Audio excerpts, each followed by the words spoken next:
বর্ষণ মুখর দিনে কত স্মৃতি জাগে মনে, কত কথা গান হয় আনন্দ শিহরণে।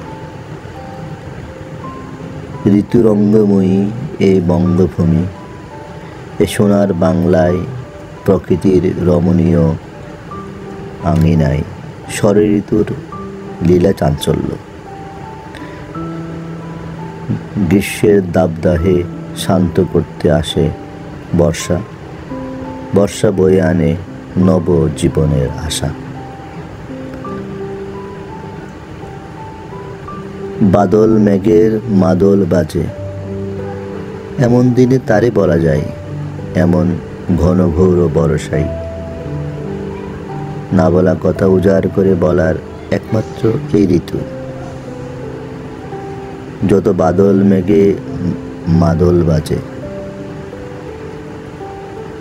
আজ ঘুম থেকে উঠে দেখি দিগন্ত ব্যাপী আকাশ কালো মেঘে ছেয়ে আছে, কোথাও আলো নেই। অবিরাম অবিচ্ছিন্ন ধারায় তার অশ্রু গড়িয়ে পড়েছে ধরত্রীর পক্ষে। বর্ষণ কখনো মুষলধারে, কখনো ঝিরে ঝিরে। ভাবুক মন সেই শব্দে খুঁজে পায় নদীর কুলুকুলু ধ্বনি, কখনো বা পাতার মর্মর ধ্বনি। আজ জলের স্বর আর বাতাসের স্বর মিলেমিশে এক হয়ে গিয়েছে। এমন পরিবেশে অন্যমনস্ক হওয়াই স্বাভাবিক।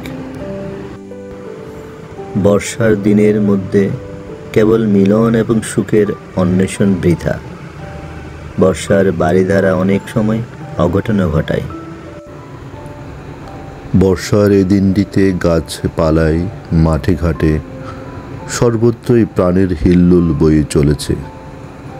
তাল আর নারকেল গাছ সব গাছের মাথা ছাড়িয়ে দাঁড়িয়ে হাওয়ায় দুলছে। খামখেয়ালি বাতাস কিছুক্ষণের জন্য লতাপাতাকে নাচিয়ে বৃষ্টিকে ছড়িয়ে যাচ্ছে।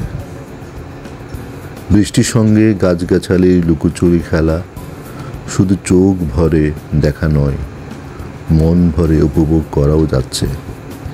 এই মুহূর্তে মন ও চিন্তা শূন্য আছে, শুধু এক অব্যক্ত অনুভূতি।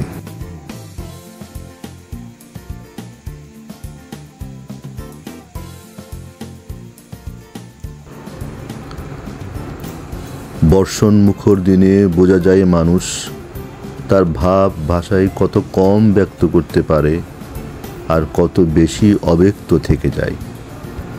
সাধারণ মানুষ ভাষার অভাবে ভাবকে ব্যক্ত করতে পারে না, কিন্তু কবি সাহিত্যিকরাও সহজ গভীর ভাবকে ভাষা রূপ দিতে পারে বলে মনে হয় না।